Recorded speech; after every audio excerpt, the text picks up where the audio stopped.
नहमदुहु व नसल्ली अला रसूलिल करीम अम्मा बाद फ़ाउज़ बिल्लाहि मिनश शैतानिर रजीम बिस्मिल्लाहिर रहमानिर रहीम। उम्मीद करती हूँ आप खैर आफियत से होंगे और इंशाल्लाह ईमान की बेहतरीन हालत में होंगे। अगर हम नफ्स की पहचान कर लें तो इंशाल्लाह हम ज़रूर कामयाब होंगे। नफ्स दरअसल है क्या? नबी पाक सल्लल्लाहु अलैहि वसल्लम फरमाते हैं कि हमें जन्नत हासिल करना ज़्यादा दूर नहीं है, अगर हम दो चीज़ों की पहचान कर लें।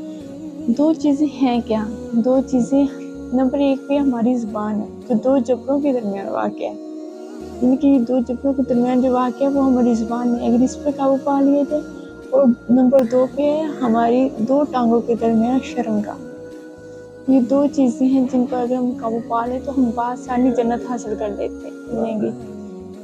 अल्लाह ताला ने हमारे लिए कुछ जन्नत मुश्किल नहीं बनाई, अल्लाह ताला ने हमारे लिए जन्नत बहुत आसान बनाई, लेकिन हम दो चीज़ों पर काबू पा लें, ज़ुबान पे और नफ्स पे, यानी कि अपनी शर्मगाह पे, तो हम जन्नत में ज़रूर चले जाएंगे। एग्जाम्पल के तौर पे अगर देखिए, एक अल्लाह ताला जो मियाँ बीवी हैं ये जो अपने दरमियान यानी कि रिलेशन कायम करें तो अल्लाह तबारक व तआला इन्हें सवाब देता है, इन्हें अजर देता है, इन्हें इबादत का सवाब मिलता है। और अगर वही काम जो गैर महरम करें तो गैर महरम करें यानी कि एक गैर महरम लड़का गैर महरम लड़की है आपस में रिलेशनशिप कायम करें तो इन्हें अल्लाह ताला गुनाह देता है ज़िना की, यानी कि ये ज़िना के बात में आ जाते हैं।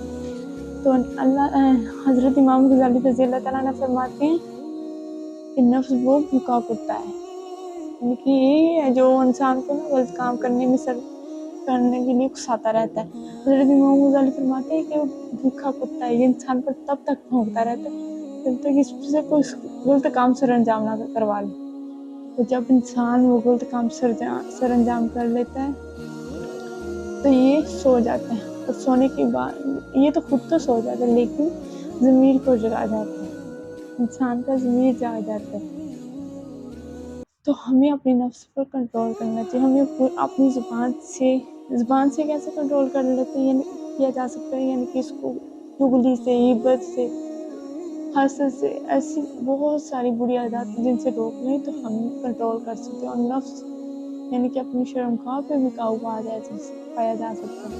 अगर हम अल्लाह ताला की रज़ा चाहते हैं तो हमें इन पर काबू पाना ही होगा, हमें अच्छे काम करने ही होंगे, ना कि हमें इसकी बात मानकर हम दोज़ख के लिए अपना सामान लेना है। हमें ये इसी दुनिया से जन्नत के लिए भी सामान खरीदना और दोज़ख के लिए, वो तो हम ही पर मुनहसर है कि हम करते क्या।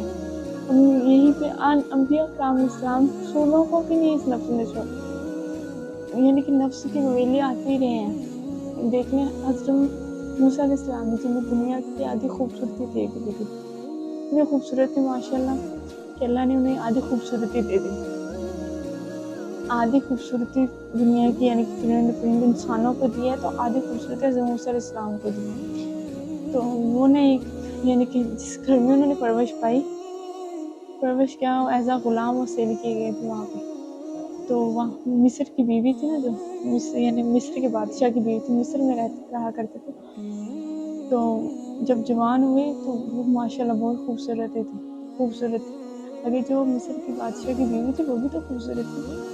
उसका हज़रत इस्लाम यानी कि आप बहुत पसंद आने लगे, बहुत अच्छे लगे। एक दिन ऐसा हुआ कि जो बादशाह मिस्र के बादशाह थे कहीं चले गए और पीछे हज़रत ज़ुलेखा जो मिस्र के बादशाह की बीवी थी वो अकेली थी। और रात के वक्त वो तैयार श्यार होकर उसने यानी पैगाम भेजा हज़रत मूसा अलैहिस्सलाम की तरफ और हज़रत यूसुफ अलैहिस्सलाम की तरफ।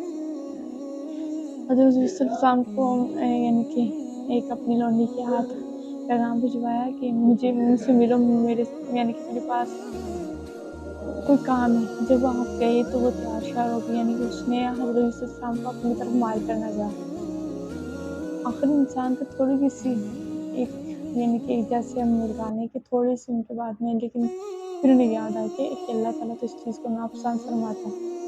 तो उन्होंने अल्लाह ताला के हुज़ूर पेश होकर अल्लाह ताला के सामने ऐसे अर्ज़ की, या इलाही मुझे इस यानी कि इस शैतान के वसवसे से महफूज फरमा, मुझे इस औरत की यानी कि फ़रेब से महफूज फरमा। तो जब آپ حضرت یوسف علیہ السلام نے اللہ سے دعا کی کہ اللہ ہی مجھے اس سے بہتر قید دے، مجھے قید کر ڈال. تو وہ حضرت یوسف السلام یعنی کہ اس عورت کی چاہت سے زیادہ قید کو اول سمجھا. اور قید کیونکہ اللہ تعالیٰ کی جزا کے لیے ہم انسان کا ہمارے سامنے تو کوئی ریکویسٹ کرتے نا تو فرض سے کوئی پیار ہو جاتا تو ہم فرض سے اس کے یعنی کہ ہو جاتے. ہم تو کہتے لوگ بھی تو میرا اور میں تیری ایسے ہو جاتے. لیکن وہ تو نبی تھے، وہ تو اللہ کے نبی، انہیں تو پتہ تھا کہ اللہ تعالیٰ ناراض ہو گیا تو ہمارا تو کچھ بھی نہیں رہے گا. یعنی کہ اللہ تعالیٰ کی ناراضگی مطلب کچھ بھی نہیں، یعنی کہ ہر چیز میں ناراض تھا. اللہ تعالیٰ کی ناراضگی نہیں دینا چاہتے تھے. لیکن ہم انسان جو ہے نا وہ نفس کی سرزدی تھوڑی دیر نہیں گزرتی کہ ہم اس کی سرزد میں آ جاتے ہیں. اگر ہم اس پہ قابو پا لیں تو انشاءاللہ ضرور کامیاب ہوں گے. تو ایسی بات انہوں نے بہت سارا مائل کرنا چاہا، لیکن حضرت یوسف السلام دوڑ گئے. انہوں نے دوڑنا شروع کر دیا.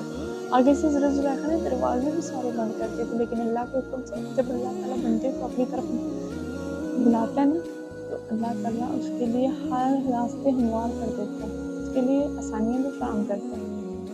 تو اللہ تعالیٰ کے حکم سے وہ دروازے بند کھلتے گئے. یعنی کہ اللہ تعالیٰ نے اس کے لیے راستے بنا دیے، ان کے لیے راستے بنانا شروع کر دیے، دروازے کھلتے. تو اس طرح اللہ تعالیٰ نے انہیں یعنی کہ حضرت یوسف السلام کو اس عورت کے فریب سے بچا لیا. یعنی کہ اگر ہم نیت کر لیں نا کہ ہم نے یہ گناہ نہیں کرنا تو اللہ تعالیٰ خود بندے کے لیے راستے بنا دیتا ہے، آسانیاں پیدا فرما دیتا ہے. ایک دفعہ اللہ تعالیٰ کہتے ہیں میرا بندہ میری طرف آ کر تو دیکھیں، ایک دفعہ مجھ سے مانگے تو دیکھیں، پھر میں اس کے لیے خود راستے بناؤں گا، اس کے لیے خود ہمارے. لیکن ایک دفعہ بندہ میری طرف آگے تو صحیح.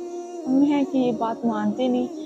ہمارے پاس 5 دفعہ اللہ تعالیٰ کو حکم آتا ہے، لیکن ہم صرف اپنے نفس کی خاطر نفس تو وہ کہتے ہیں کہ نفس جو ہے نا اس سے برائی کی طرف دوڑ کر جاتا ہے، دوڑ لگا کے جاتا ہے، اور اچھائی کی طرف اسے گھسیٹ کر بھی لانا پڑے تو نہیں آتا، لیکن بہت گھسیٹ کر.